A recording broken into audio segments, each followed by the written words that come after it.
So there's a law called Godwin's law, which states that the longer you get into any online conversation, the probability of someone mentioning Hitler or the Nazis approaches certainty.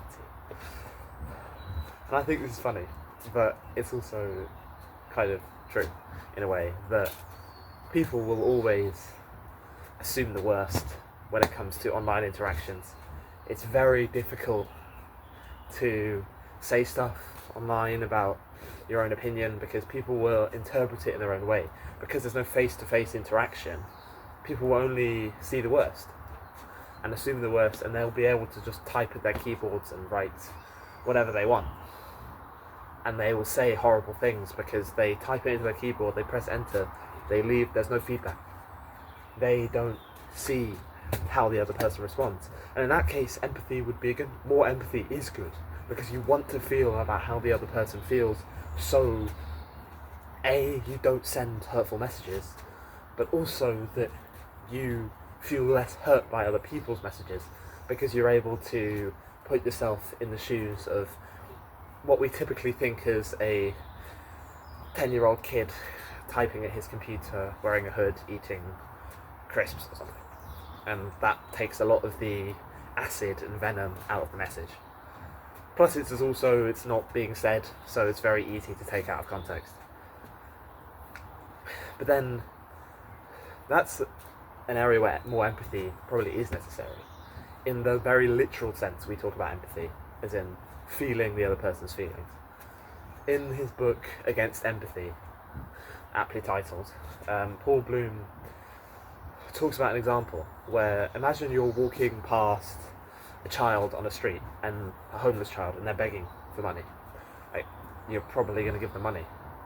But what if I told you that that child was being used by a criminal gang to get money off strangers? Ironically, you're giving to a criminal gang. And having empathy for the child leads to a decision that might be morally wrong.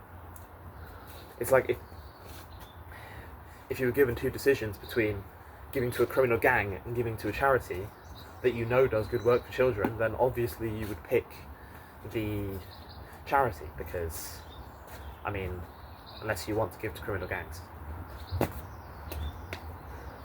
But then, realistically, okay, the argument makes sense, but how many of us can actually do that? If there's a child on the street begging for money, you're going to probably give it money, because we have empathy and we want to feel good about ourselves. And the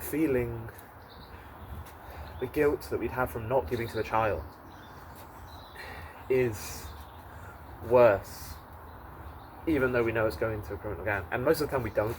That's also a good point. Most of the time that we don't know. And then the thing is, like, you can give £100 to a charity. It's like the argument: would you rather work in a soup kitchen or give 10 grand to a soup kitchen? 10 grand is obviously much more impactful, and you'll save many, many more. You give many, many more meals. But working makes us feel good. We have the immediate impact that giving to a charity doesn't have. And humans just want to feel good in the moment. It gives us more self-esteem, and we're more likely to do kinder actions for other people too, rather than just giving $100 in a check to charity. We feel too far removed from it. And I guess that's something charities could do better. I mean, they probably already try really hard, but it's interesting because humans just have a desire to feel important, to feel good about themselves, and people will exploit that. Like, when you open yourself up to be kind to the world, there will be people that will try and exploit that and take things from you, and that might happen. But then, on the other end of the spectrum, is closing yourself off and being extremely cynical about all intentions. And is that really what the world needs more of?